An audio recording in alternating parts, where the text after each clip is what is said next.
السلام علیکم۔ ایک اہم اپڈیٹ شیئر کریں گے آپ کے ساتھ۔ ظہیر کی خفیہ واٹس ایپ چیٹ لیک ہو گئی جس میں ظہیر مہدی کاظمی سے گڑ گڑا کر التجا کر رہے ہیں۔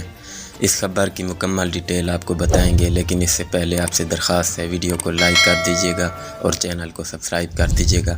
ناظرین، پچھلے کئی مہینوں سے مہدی کاظمی اور اس کی فیملی کو عذاب میں ڈالنے والے ظہیر کی واٹس ایپ چیٹ لیک ہو گئی۔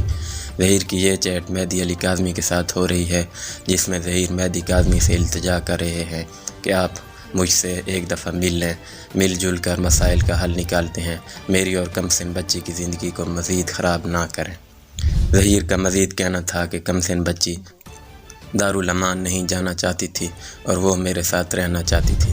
اس چیٹ میں ظہیر نے مہدی کاظمی صاحب کو پولیس کی کارروائی کے بارے میں بھی بتایا اور کہا کہ پولیس والے مجھے رکھ کر گھسونے مارتے رہے اور میں آپ کا نام لیتا رہا، بابا یعنی مہدی کاظمی، آپ مجھ سے ایک دفعہ مل لیں۔ مزید حیران کن بات یہ ہے کہ جب مہدی کاظمی صاحب نے ملنے سے منع کیا تو ظہیر نے دھمکیاں دینا شروع کر دیں اور کہا کہ آپ کی بیٹی کی مزید ویڈیوز اور تصاویر لیک کر دیں گے۔ مہدی کاظمی اور اس کی فیملی کا بٹھا بٹھانے والے ظہیر کو ایسے چیٹ کرتے ہوئے ذرا بھی شرم نہ آئی۔ دوسروں کی زندگیاں خراب کرنے والے پر جب خود کی جان پر آئی تو رونے اور گڑگڑانے لگا۔ آپ سے درخواست ہے چینل کو لازمی سبسکرائب کر دیجیے گا۔ مزید اپڈیٹ کے لیے دیکھتے رہیے ریختہ نیوز چینل۔